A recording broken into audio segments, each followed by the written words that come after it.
आप सभी भाई बहनों का सर्व कल्याण वृक्ष की प्रश्नोत्तर ज्ञान कक्षा में एक बार फिर स्वागत है। आज की चर्चा का विषय लिया है संस्कारों को अधिक महत्व दो, संपत्ति को नहीं। देखिए, शब्द बहुत ही सरल होते हुए भी आज मनुष्य को इन सभी स्थितियों की कोई विशेष स्थितियां उसके जीवन में संस्कारों के प्रति एक विशेष एक झुकाव कमजोर पड़ता जा रहा है और संपत्ति के प्रति मनुष्य का लगाव दिन प्रतिदिन बढ़ता जा रहा है। बढ़ता बढ़ता ही ये बिगड़ता जा रहा है।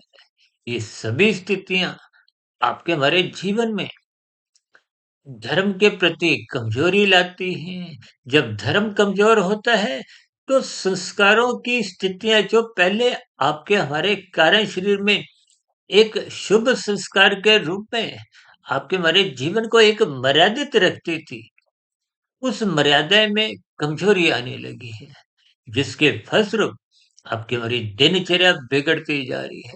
ये सभी स्थितियां आरंभिक स्तर पर भले ही मनुष्य को महसूस नहीं होती, लेकिन समाज का जो एक कलुषित वातावरण है, उस कलुषित वातावरण में आपका हमारा आने वाले समय में निरंतर एक दम घुटने जैसी स्थितियां बनती जा रही हैं। लोगों के व्यवहार में एक स्वार्थपन की एक अधिक महत्ता बनती जा रही है। लोगों में देखिए, धन के प्रति अधिक लोलुपता बढ़ने के कारण छल, कपट, ठगी, हेरा-फेरी जैसी स्थितियां बढ़ती जा रही हैं। और आजकल तो देखिए डिजिटल अपराध बढ़ते जा रहे हैं। ये ठगी के मामले बढ़ते जा रहे हैं। इन सभी स्थितियों के कारण मनुष्य के मन में एक भययुक्त स्थितियां बनती जा रही हैं। ये सभी स्थितियां ऊपरी ऊपरी स्तर पर भले ही आपके हमारे जीवन को कुछ अस्थायी सुखों में प्रलोभित करती हो, आपका अल्पकालिक समय भले ही कुछ सुख सुविधा के साधनों में आरामदायक बन रहा हो, लेकिन भीतर से आपकी हमारी कमजोरी बढ़ती जा रही है। भीतर की कमजोरी का अभिप्राय मन बुद्धि के स्तर पर आपका हमारा स्वभाव बिगड़ता जा रहा है।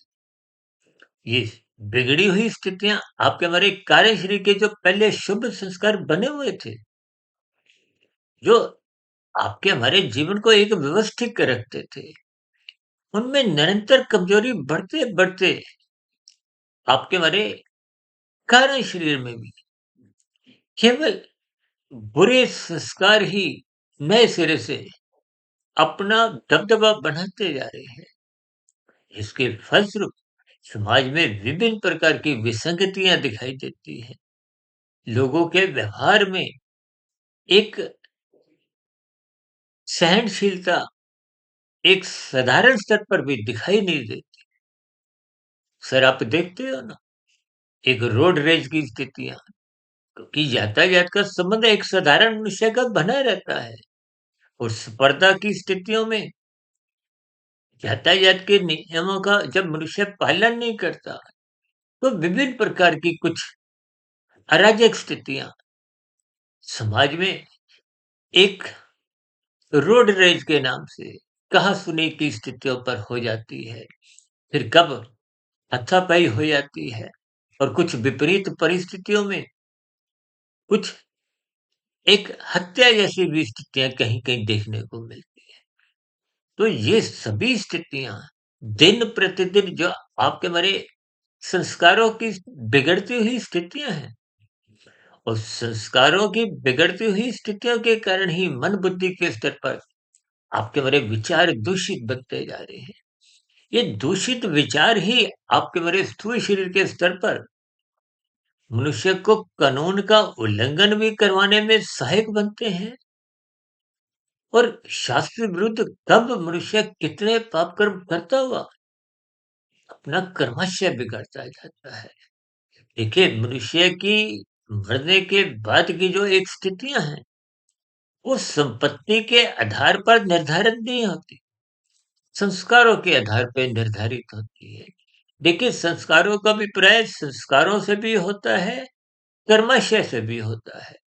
शास्त्रों में तो कर्माशय को धर्म संस्कारों से जोड़ा गया है। तो देखिए, हम साधारण शब्दों में अधर्म संस्कारों को, धर्म को पुण्य कर्मों से और अधर्म को पाप कर्मों से जोड़ते हैं। और संस्कारों की स्थितियों को एक स्वभाव के रूप में, सर, हमारी चर्चाओं में इन पर चर्चाएं होती हैं। इन सभी स्थितियों को जब मनुष्य हल्केपन में लेता है, यानी कि जब आप अपने मिले हुए जीवन में संपत्ति को अधिक महत्व देने लगते हैं, धन संपदा को अधिक महत्व देने लगते हैं। अब धन संपदा को अधिक महत्व देने का अभिप्राय क्या है? कि आपके हमारे विषय भोगों की, देखिए, 5 भोग्य विषयों, गंध, रस, रूप, स्पर्श और शब्द, इनकी बिगड़ी हुई आसक्ति ही मनुष्य को अधिक से अधिक धन के प्रति आकर्षित करती है। तो धन को अमर्यादित इकट्ठा करना कहो, संग्रहित स्थितियां कहो, या संपत्ति को बढ़ाना कहो, इन सभी स्थितियों में ही मनुष्य कब कितने कानून का उल्लंघन भी करता जाता है। देखिए, कानून का उल्लंघन करने से यदि आप किसी कारणवश बच भी जाते हो, तो परमात्मा की व्यवस्था में तो देखिए, आज तक कोई भी मनुष्य बच नहीं पाया। इसलिए तो हम देखिए, पाप कर्मों को या कानून के उल्लंघन करने की स्थितियों को एक गैर जमानती वारंट से जोड़कर बात को सरल शब्दों में समझाने की एक स्थिति का एक बोध करवाते हैं, ताकि इन सभी स्थितियों को आप और हम हल्के में ना ले।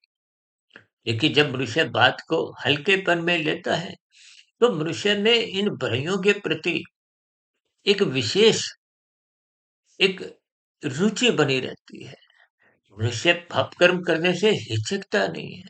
जब लोगों में अधर्म के प्रति, देखिए, जब आपका हमारा संस्कार कमजोर होते हैं, धर्म की स्थितियां डगमगाने लगती हैं, तो फिर ऐसी स्थितियों में मनुष्य कानून का उल्लंघन करने से भी हिचकता नहीं है, और पाप करने में भी, पाप कर्म करने में भी वो किसी भी प्रकार का उसको भय नहीं लगता।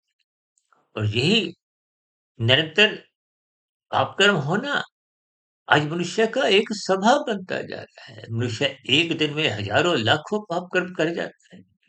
देखिए, जब आप यातायात के नियमों का ही साधारण स्तर पर यदि पालन नहीं करते, तो एक मनुष्य एक ही दिन में कितने पाप कर्म कर जाता है। एक लाल बत्ती पार करने की स्थिति में ही वो देखा-देखी कुछ और मनुष्य उस लाल बत्ती के आगे भागते हैं, उनको देखा-देखी अव्यवस्था हो जाती है, चक्का जाम की स्थितियाँ हो जाती हैं। और भी कुछ ऐसी स्थितियों में देखिए, कितने ही मनुष्यों का समय की हानि होती है, कभी-कभी दुर्घटनाएँ हो जाती हैं। तो ये सभी स्थितियाँ आरंभिक स्तर पर ही जब आप और हम इन सभी स्थितियों की महत्ता नहीं समझते, तो फिर संस्कारों को बढ़ाने के पीछे की जो एक स्थितियाँ हैं, वो तो फिर विशेष महत्व आपके हमारे जीवन में ला नहीं पाती। इसलिए हम बार-बार कहते रहते हैं, यातायात के नियमों का पालन करो, दूसरों की हरी बत्ती को मत खाओ। सर, हम बार-बार कहते हैं ना, शास्त्र तो बार-बार कहते हैं, कर्म पहले करो, फल बाद में आएगा, निश्चित है।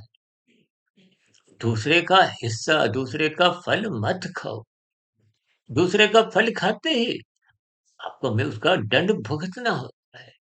दंड आने में देखिए समय लगता है। कर्म और फल के बीच में एक समय का एक अंतराल है। जैसे आप खेत में कोई बीज बोते हो, तो अंकुरण में, पौधा होने में, वृक्ष बनने में, या और भी स्थितियाँ देखिए, फल तक पहुँचने की जो एक समय की स्थितियाँ हैं, उन समय की स्थितियों को साधारण मनुष्य समझ नहीं पाता। ये जो मनुष्य से नीचे की जो 80 लाख प्रकार की तामसी निंदनीय कष्टमय योनियां हैं, उन सभी योनियों के भी जीव आज जो आपको मैं नीचे की जोनियों में दिखाई दे, ऐसी कितनी ही जोनियाँ जिनके नाम सुनकर भी आप और हम भयभीत हो उठते हैं।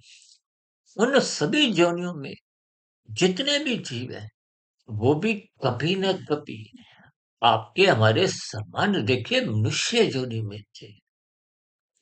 उन्होंने भी भोगों को, पदार्थों को अधिक महत्व दिया। धन बटोरने में, संग्रहित करने की स्थितियों को अधिक महत्व दिया। तो फिर ऐसी स्थितियों में उन्होंने कानून का उल्लंघन किया, शास्त्र विरुद्ध पाप कर्म किए। तो फिर ये सभी बुरे कर्म मनुष्य का कर्माशय भी बिगाड़ते हैं, बुरे संस्कार भी बनते हैं। देखिए शरीर के स्तर पर, तन के स्तर पर, स्थूल शरीर के स्तर पर जब-जब आप पाप कर्म करते हो तो उसका तो कर्माशय बनता है। उससे संबंधित बुरे संस्कार अपने आप ही बनते हैं। और मानसिक स्तर पर यदि आप कोई तिकड़म लगाते हो, बुरी योजनाएँ बनाते हो, कुसंग की स्थितियों में ही जीते हो, तो भले ही कर्माशय आरंभिक स्तर पर नहीं भी बनता, लेकिन बुरे संस्कार तो निरंतर आपके कार्यशैली को एक दूषित करते हैं। वो बुरे संस्कार जब बहुत गहरे तल पे इकट्ठे हो जाते हैं, तो उन बुरे संस्कारों से ही वेग एक तूफ़ानी स्तर पर आते हैं और तूफ़ानी स्तर पर उठने वाले जो बुरे संस्कारों की जो वेग है, वो फिर मन बुद्धि पर विचारने की स्थितियों में नहीं खड़े होते। वो सीधा ही ज्ञानेंद्रियों के स्तर पर भोग करवा जाते हैं, कर्मेंद्रियों के स्तर पर पाप कर्म करवाने को मनुष्य का कोई समय नहीं लगता है।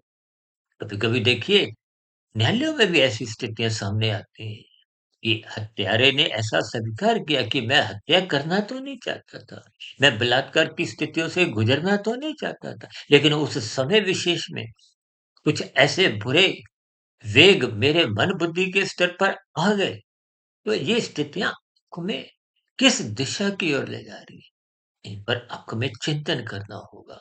यानी कि अपने जीवन में सत्संग को महत्व देना होगा। संस्कारों को अधिक महत्व देने के दृष्टिकोण से मनुष्य सत्संग को महत्व देता है।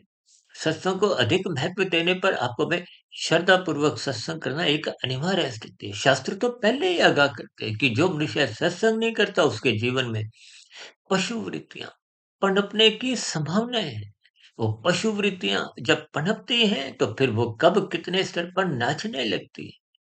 मनुष्य से पाप कर्म करवाने वो एक बाध्य कर देती है, धक्का देती रहती है। इन सभी स्थितियों को आरंभिक स्तर पर मनुष्य संपत्ति को अधिक महत्व देता है, यानी कि जब भोगों को, पदार्थों को, सुख सुविधा के साधनों को अधिक महत्व देता है, तो कहीं न कहीं उसके पहले के जो बुरे संस्कार हैं, वो कमज़ोर होते हुए उनका स्थान बुरे संस्कार लेते जाते हैं।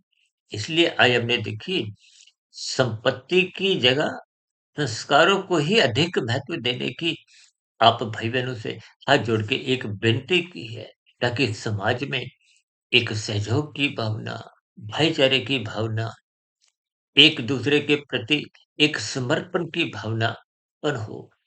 ये सभी स्थितियाँ तभी उत्पन्न होती हैं, जब आप श्रद्धापूर्वक सत्संग करते हो, अपनी ज़िम्मेदारियों को समझने लगते हो, अपने कर्तव्य कर्मों को निभाने के प्रति सचेत रहते हो, सावधान रहते हो और आपके भरे जो 5 भोग्य विषय हैं, वो एक धर्म के दायरे में, एक मर्यादा में रहते हैं।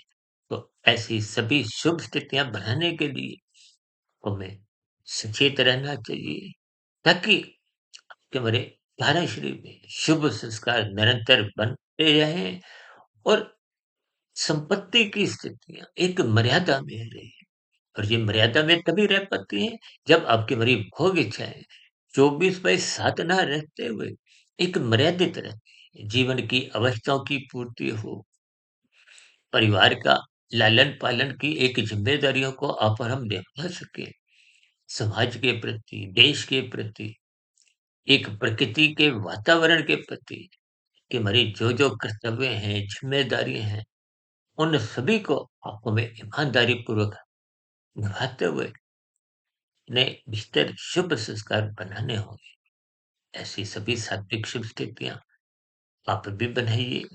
इन सभी स्थितियों को बढ़ाने में ही हम प्रतिदिन सुबह-शाम वीडियो जो बनाते हैं, उनका संबंध देखिए शुभ संस्कार बनाने के दृष्टिकोण से ही हम करते हैं, ताकि समाज के सभी मनुष्य, चाहे कोई भारतवासी हो, पाकिस्तानी वासी हो, अमेरिका वासी हो, हम सभी भाई-बहन समाज हित के लिए, संसार में सुख शांति बनाए रखने के लिए, प्रकृति के वातावरण में एक सौंदर्य बनाए रखने के लिए अपना-अपना सहयोग दें, शुभ संस्कार बनाएँ।